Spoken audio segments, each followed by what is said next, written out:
Hello again everybody, and a very warm welcome back to the channel. Today we're down under, continuing the ATR tutorial series in a remarkably stunning location, and that is Hamilton Island, a payware scenery created by AU Scene.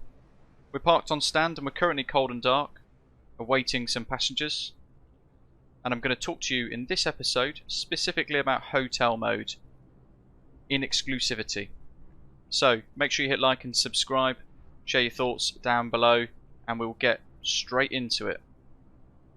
To understand specifically what hotel mode is, you have to kind of understand the aeroplane a little bit better, in the sense that it does not have an auxiliary power unit. Instead, it has a prop brake, which is that guarded switch below the engine start mode, and it allows you to continue to run and provide both airflow and electrical power to the aircraft whilst on the ground. Certainly if we are flying from somewhere fairly remote that may not have a ground power unit available, hotel mode becomes incredibly vital to an aircraft like the ATR. And it's actually a feature that is really useful. If you wanted to select hotel mode really quickly, at the click of a button on the aircraft tab of the EFB, you have the option to just trigger hotel mode there. But we want to show and have a look at how to actually engage hotel mode manually.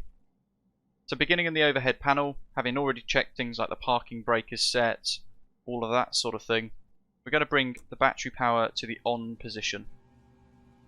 You can hear some of the avionics fans start to power up and go through an element of self-testing.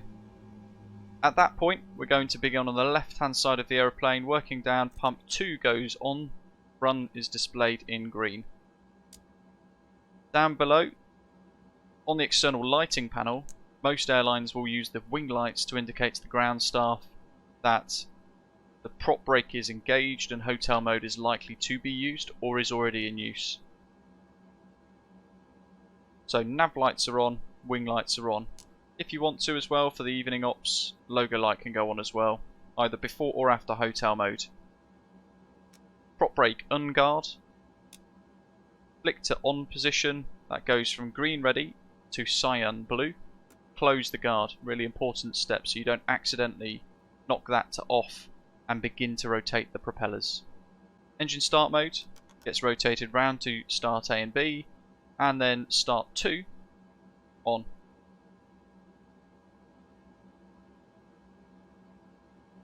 Display unit 2 and 4 are giving us some engine indications. Primary engine on the left, secondary indications on the right. We're looking at NH rising to about 15.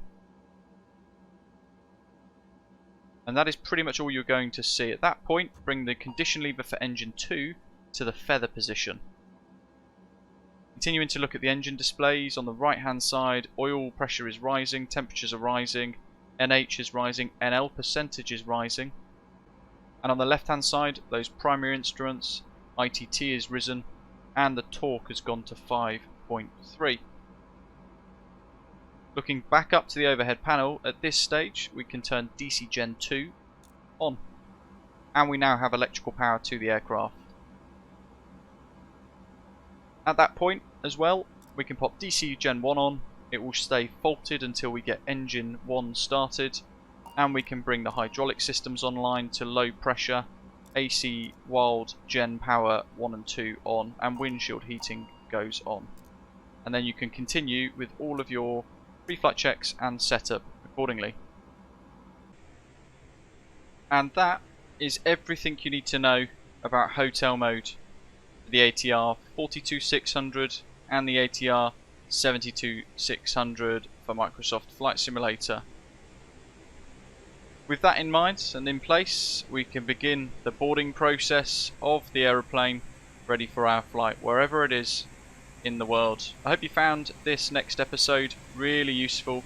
Hit like and subscribe, share your thoughts in the comments below, and I'll see you very soon. Take care. Thanks for watching.